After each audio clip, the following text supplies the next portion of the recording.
is a fifth dimension, beyond that which is known to man. It is a dimension as vast as space and as timeless as infinity. It is the middle ground between light and shadow, between science and superstition, and it lies between the pit of man's fears and the summit of his knowledge. This is the dimension of imagination. It is an area which we call the Twilight Zone.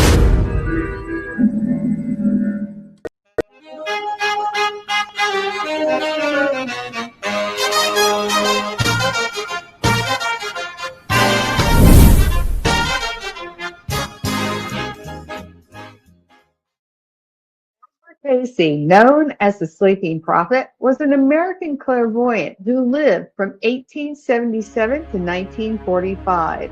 And with only the basic education, he gave over 14,000 documented readings while in a self-induced trance and covering all kinds of things from health diagnoses to past lives to ancient civilizations like Atlantis and even future events. His process was simple yet profound. He'd lie down, relax deeply, and then enter a sleep-like trance state all on his own. And from there, he accessed information as if tuning into a vast universal source, often described as the Akashic Records, or a cosmic library containing all knowledge across all time. Now, Dolores Cannon, a pioneering hypnotherapist from 1931 to 2014, developed quantum healing hypnosis technique, or QHHT. And she guided clients into a deep hypnosis through visualization and relaxation, allowing them to regress to past lives or connect with their subconscious, or she also called higher self. There, they received insights on healing, multidimensional realities, and far beyond. And while Cayce worked solo in trance to read for others, Cannon facilitated her clients to access their own deeper consciousness. Their methods differed in execution. Cayce's trance felt more prophetic and intuitive, while Cannon's more client-driven and exploratory. But both relied on entering a profoundly relaxed, altered state. That state is a brainwave frequency between 4 to 8 hertz. That is the gateway of deep meditation, hypnosis, and even the border between wakefulness and sleep. In this state, everyday mind quiets, and according to both Cayce and Cannon's perspectives, we connect to a timeless repository of all information across all times, dimensions, and realities. It's even where the Akashic Records, or universal knowledge, or the infinite subconscious mind becomes accessible, revealing truths for healing, understanding, and spiritual growth. This shared foundation in theta makes their work remarkably aligned. Two different paths to come to one profound, infinite wisdom. The most astonishing aspect of Edgar Cayce's abilities was his capacity to tune into individuals miles away, even continents apart, without ever meeting them in person. By entering his self-induced theta trance, he claimed to connect with the person's entity or higher self, essentially accessing the Akashic Records to retrieve precise details about their physical, mental, and spiritual state. This remote viewing allowed him to diagnose hidden ailments, uncover root causes like past life traumas or karmic imbalances, and prescribe holistic remedies that address the whole being. Diet changes, herbal treatments, castor oil packs, even osteopathic adjustment, and even affirmations to realign the soul's energy for healing. Among his most miraculous remote healings was a case of a young boy suffering from severe spinal meningitis. Diagnosed remotely, in 1910 and reported in the New York Times, Cayce, in a trance from Kentucky, tuned into the child hundreds of miles away, revealing a spinal energy from a fall that doctors had missed. And he recommended specific manipulative therapies and nutritional protocols to restore the nerve function, which led to the boy's full recovery when conventional medicine had failed. Another profound example is involved a woman with advanced tuberculosis. Cayce accessed her higher self to pinpoint congested lungs, tied to emotional suppression, prescribing electrotherapy, fresh air, and alkaline diets that did not only halt the disease, but restored her vitality, baffling physicians. These healings underscored Cayce's belief that true recovery comes from within. By harmonizing body, mind, and spirit through that universal theta gateway. In his own words, Edgar Cayce described entering this altered state as a gentle surrender into a sleep-like relaxation, where the conscious mind steps aside and the deeper self awakens to connect with something far greater. He explained that once in a trance, he would attune himself to the universal forces, or the oneness of all, allowing information to flow freely from the Akashic Records, the living, eternal book of life. And that records every thought, deed, and experience of every soul across time. To Cayce, this wasn't some distant mystical realm. It was a natural dimension of consciousness, always present and accessible when everyday chatter quiets. He emphasized, the records aren't a physical book, but a vibrational imprint, a synergistic memory system of the universe itself, where past, present, and future coexist in perfect harmony. Cayce often said the key was intention and attunement.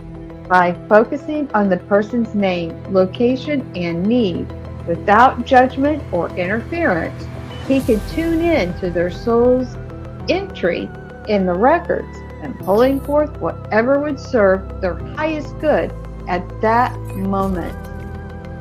So, as we wrap up this exploration of Edgar Cayce's extraordinary gift, where exactly did his mind travel during those deep trances? And did he witness vivid scenes and images unfolding like a movie? Or did the information arrive as pure, instantaneous downloads of knowing? How did it actually feel to him in that state? Peaceful, expansive, electric? Did he visually perceive the soul or the entity he was reading for? Or was it more subtle, more like an attunement to their unique frequency vibration across the ether? From his vantage point, in that timeless zone, could he truly converse with anyone, anywhere, across space-time?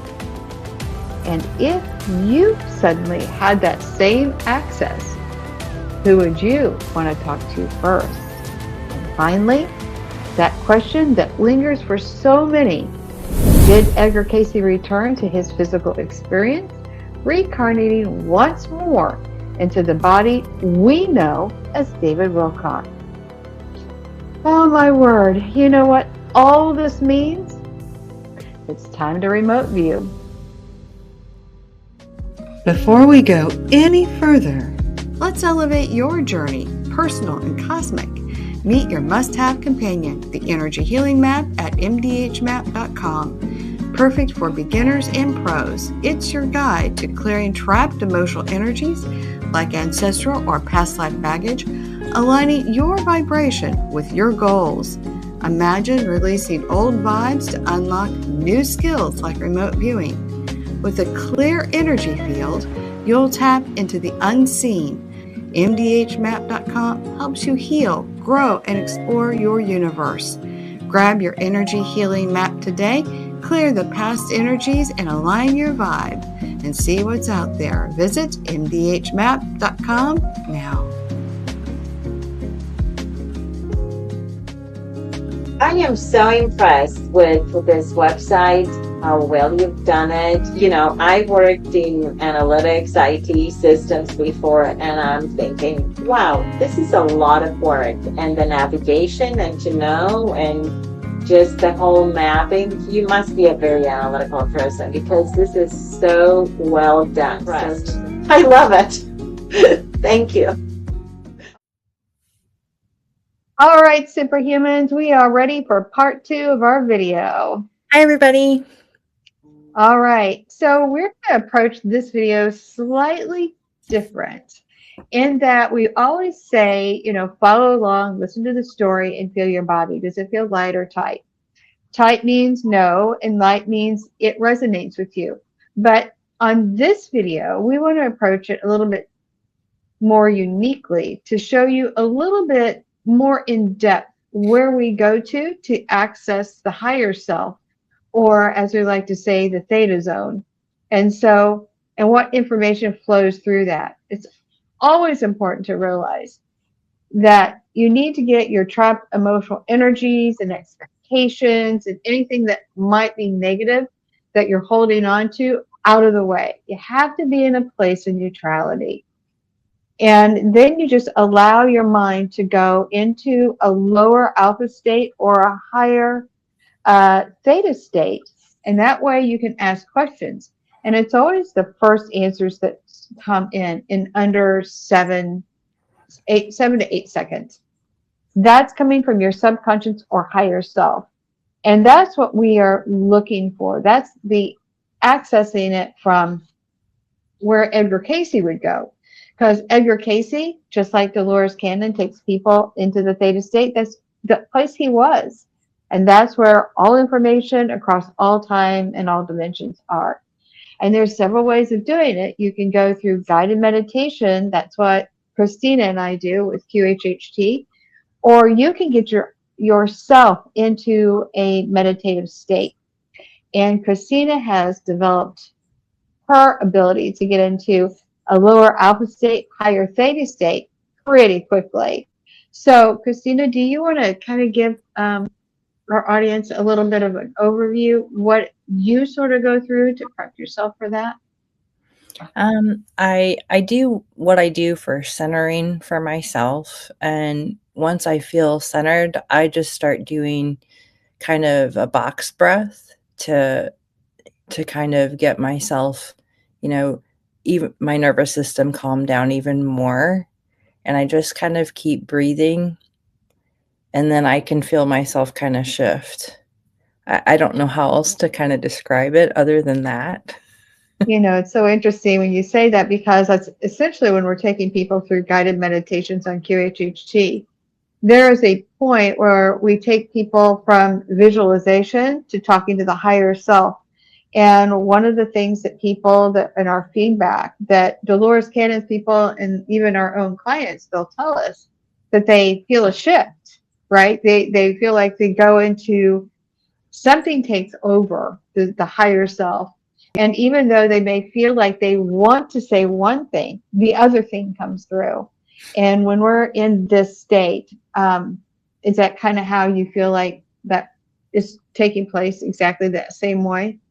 Yeah, I do feel like that's what happens. It's like my conscious mind, Mr. Stupid, kind of goes off to the side, and you know, I'll just be focusing on, because there'll be things that I will say that'll be part of me going, ooh, I'd like to know more about that. But I just kind of keep going. So yeah. So anyway, so I just think it's important that people see that there is an actual process that we go through when we're doing associated remote view. And the reason we call it associated remote view is because we do know our target, where just remote viewing is usually double blind. You're getting coordinates and taking a look at that, and that's usually military grade. But we're looking at known targets, and today our known target is Edgar Cayce. So I'm going to go ahead and pause the video for just real quick. So the next time you see Christina, she'll be in the zone. So hold on. All right. Christina is now dialed in, and she is going to remote view some of the questions that we had. So the first question, Christina, is where exactly did Edgar Cayce's mind travel to in his deep trances? Edgar Cayce had access to all knowledge, all that is. He went to source.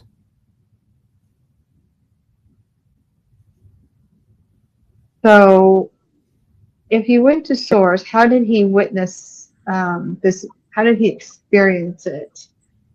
Were there vivid scenes or images that would unfold, or was it more like just an information download? It feels as though what Edgar Cayce got depended on each individual case. So sometimes it would be a knowing, sometimes it might be an image. I don't think, it does not feel to me as though it was one way, a one-way transmission, like one thing. He would drop into a twilight or a near sleep, and the person would ask questions, and then a knowing or image would appear before him, or just he would just know. Is that how you're perceiving it? Yes, he would just, like, he would either get an image or he would just know. But like, I'm getting that it depended on each individual session might be different. Depending on their frequency, depending on... Right. Depending on the connection, depending on questions asked. So that's kind of what I'm feeling. How did it feel to him in that state? Was it peaceful? Was it expansive? Did it feel electric? How does it feel when he's in that state to you? In that state, he would feel at peace, calm.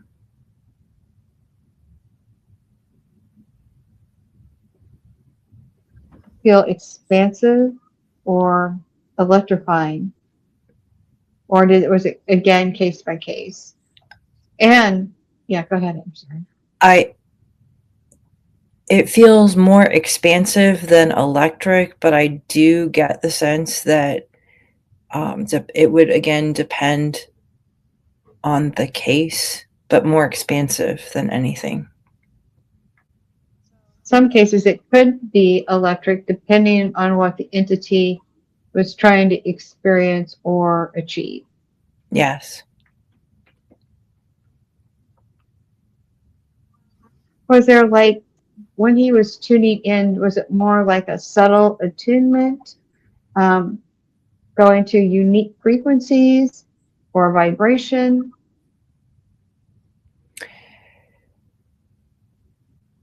Edgar Cayce was able to match vibration, and that's how he could access, like, tune in to people, Like a radio station. right?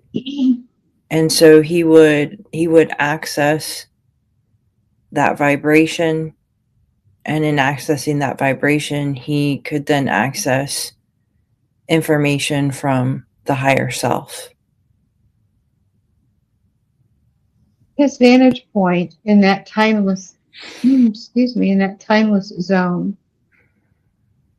Did he feel he could truly converse with anyone, anywhere across space-time? Yes. So when, somebody was looking, especially during war times, or I think he lived through World War One, but he might have been pretty young. But when people were asking him if somebody was alive or dead, he couldn't really differentiate between somebody living or dead because nobody ever dies. Is that correct? Yes, that's correct. All right. And then sometimes when he would look at his predictions, a lot of his, let me dial it back. His ability to tune into somebody physically to find out what is needed to heal or cure the body. He had over 14,000 readings that turned out to be accurate and helped, those individuals do really, really well with recovering from whatever ailment, so much as so that the individual's higher self would allow. And they've got documentation after documentation of that. But Edgar Cayce, when he was asked to look at future events, we do see some things unfolding and some things not unfolding. But I guess from Edgar Cayce's point of view now, would that be a case of future events can be controlled in the here and now by the attunement or thought of what the future event is that they're leaning into? And that would also bring in different timelines. So how would Edgar Cayce address some of the hits and misses right now on his predictions? The future is more controlled by, I'm getting a sense of kind of like a collective belief.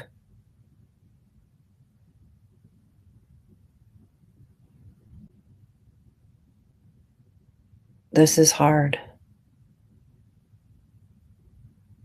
If the collective belief is leaning in one direction. So he's reading the energy as it was in that moment. Right. If the population has a lot of fear and everybody's thinking these horrible things are going to happen, so we can control our future individually or collectively, like a flock of birds. Right. Yes.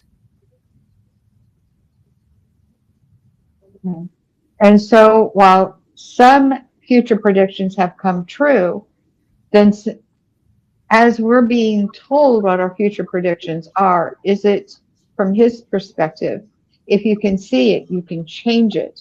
And therefore, some people have said, I'm not going to go into World War III or IV, and they change that for themselves. And as a collective, that begins to change the broader reality. Yes. That's how things shift. Okay.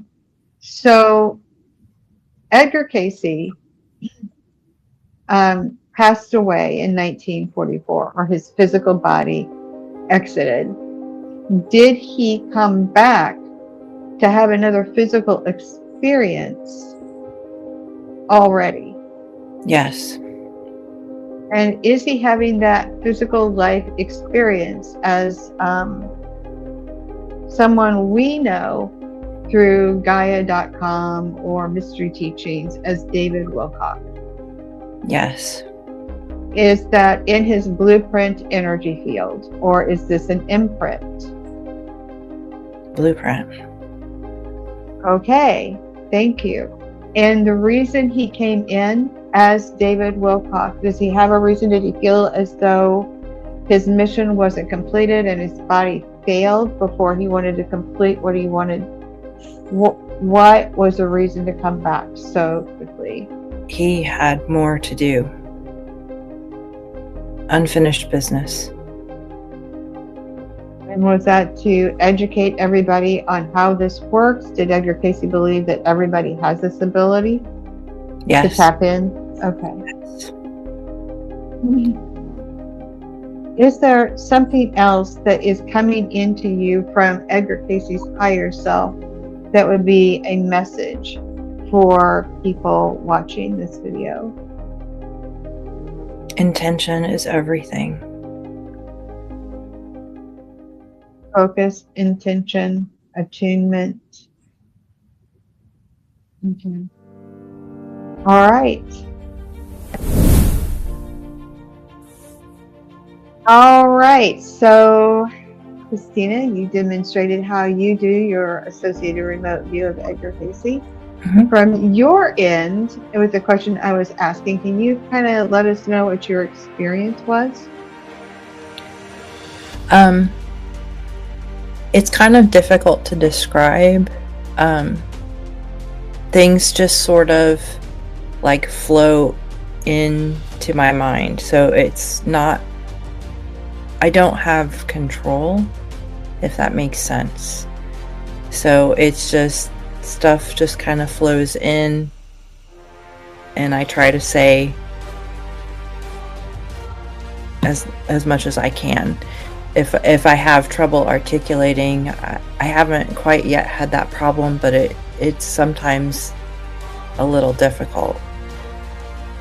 Concept is so expansive and difficult for us to even be able to, even if we do know it, you know, we're at a place where we're asking quantum physics questions, basically, and we're trying to understand it in our limited abilities.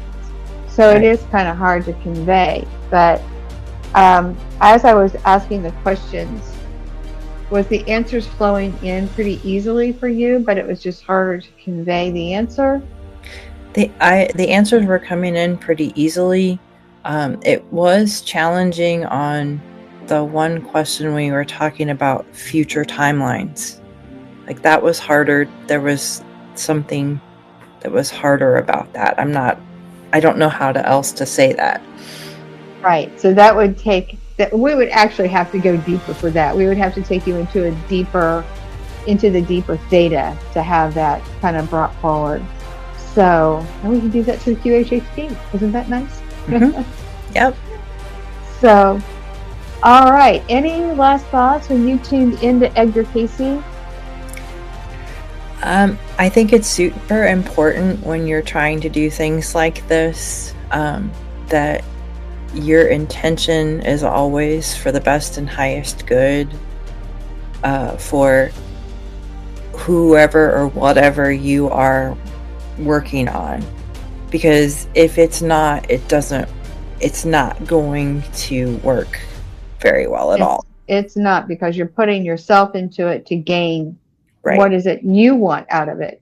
Or if you're looking for confirmational bias, this is not going to work, because oftentimes the answers you get are not what you think they should be. So that would be the one thing I would say, is that if you don't have the best and highest good for everybody involved, you probably shouldn't be doing it. You shouldn't be doing it, and you're not even going to get close to the right answers. At all. So that's why it's so important to get your own noise out of the way and come into it from a place of neutrality, and then just allow what happens to flow in. It's kind of like you get those inspirations in the shower, right? That's when everybody's guard is down, like, oh, I had this great idea. When'd you have it? Oh, it was in the shower. It's because you're very relaxed. You're not in a place of resistance.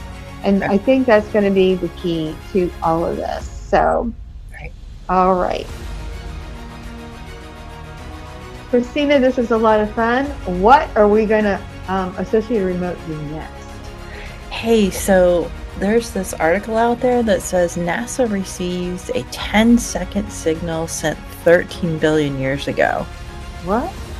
Yeah, and they've tried to like debunk it, but they can't. Like 3-Eye Atlas. Hey, it could be. What is the signal, and what is it doing? Is it just like a radio signal, like they're broadcasting now I Love Lucy? Right? Or are they trying to communicate? Yeah, that's what we need to figure out. Definitely. All right, so next up, the mysterious signal that's 13 billion years old. All right, with that, thanks for watching.